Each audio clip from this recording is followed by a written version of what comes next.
Bayangkan, rumah-rumah pejabat dijarah, gedung-gedung dirusak, dan alih-alih hanya dikecam, sebagian orang justru bersorak. Ada yang menyebutnya karma instan, ada pula yang menyebutnya pajak sosial mendadak. Pertanyaannya, kenapa tindakan yang jelas-jelas destruktif justru mendapat tepuk tangan dari sebagian masyarakat? Apakah moral kita runtuh? Atau justru ada sesuatu yang lebih dalam? Reaksi publik ini tidak lahir di ruang kosong. Ia tumbuh dari ketimpangan yang membatu dan kepercayaan yang runtuh pada mekanisme formal. Pajak progresif tak terasa progresif, subsidi sering salah sasaran, korupsi lolos berkali-kali.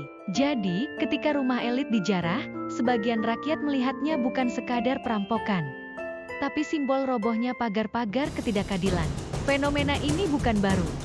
1965, pasca G30S, penjarahan rumah, aset, hingga sawah, kerap dibungkus dalih penyelamatan negara. 1974, peristiwa Malari. Mobil-mobil Jepang dibakar, kantor dagang dirusak. Amarah rakyat bercampur dengan intrik elit. 1998, krisis moneter, pusat perbelanjaan dijarah. Rumah-rumah elit diserbu. Lagi-lagi, rakyat marah.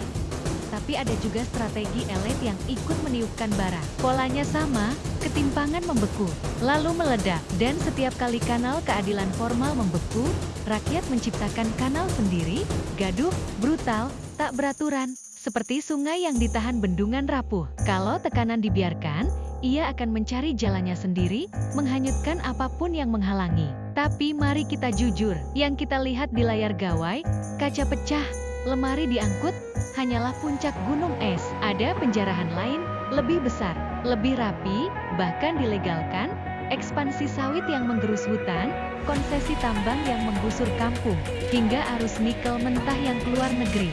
Direktorat Jenderal Pajak mencatat, potensi pajak hilang karena penghindaran pajak korporasi mencapai 130 triliun rupiah per tahun.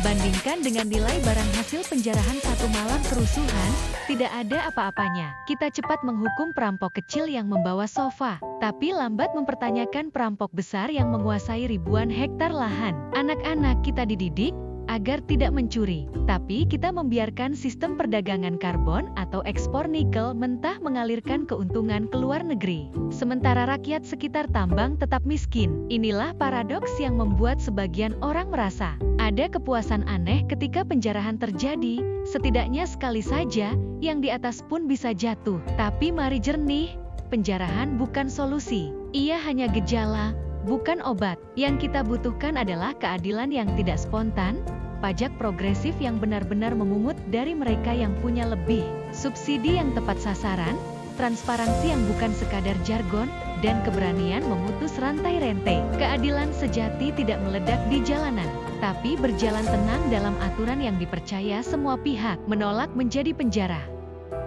berarti menolak terjerumus dalam logika kekerasan.